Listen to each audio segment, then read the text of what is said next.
మంచిర్యాల జిల్లా కన్నేపల్లి మండలం నాయకునిపేట గ్రామ పంచాయతీలోని కుర్మగూడెంలో బీఆర్ఎస్ మాజీ ఎమ్మెల్యే దుర్గం చిన్నయ్యకు చేదు అనుభవం ఎదురైంది. బీఆర్ఎస్ సర్పంచ్ అభ్యర్థి ప్రచారంలో పాల్గొన్న మాజీ ఎమ్మెల్యేను గ్రామస్తులు అడ్డుకున్నారు. 10 ఏళ్లు ఎమ్మెల్యేగా ఉండి మండలాన్ని ఏం అభివృద్ధి చేశారని నిలదీశారు. సమాధానం చెప్పకుండా దుర్గం చిన్నయ్య వెనుతిరిగారు. కాగా బీఆర్ఎస్ అభ్యర్థి గెలుస్తారనే అక్కస్సుతో కొంతమంది కాంగ్రెస్ గుండాలను ఉసిగొల్పి గొడవలు సృష్టించాలని చూశారని మాజీ ఎమ్మెల్యే దుర్గం చిన్నయ్య వివరణ ఇచ్చారు.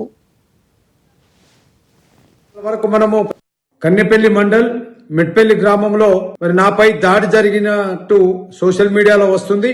మరి కావాలని కాంగ్రెస్ గుండాలు ఓడిపోతామనే భయంతో అక్కడి సర్పంచ్ బీఆర్ఎస్ పార్టీ బలపరుస్తున్నటువంటి సర్పంచ్ గారు గెలుస్తారని చెప్పేసి వారి ఓటమిని జీర్ణించుకోలేక మరి 5 గంటల వరకు మనము ప్రచారం ముగించుకొని మాజీ ఎంపీటీసీ గారు మన కార్యకర్త ఇంటికి భోజనానికి వెళ్తే మరి ఇక్కడ ప్రచారం చేస్తున్నారు 5 దాటిపోయిందని చెప్పేసి అక్కడ ఉన్నటువంటి మరి వాళ్ళు కొంతమంది కాంగ్రెస్ గుండాలు బాగా తాగి మహిళల్ని ముందర పెట్టి మరి వాళ్ళు ఇష్టమైనట్టు మాట్లాడడం జరిగింది. అంతేగాని గొడవలు అవసరం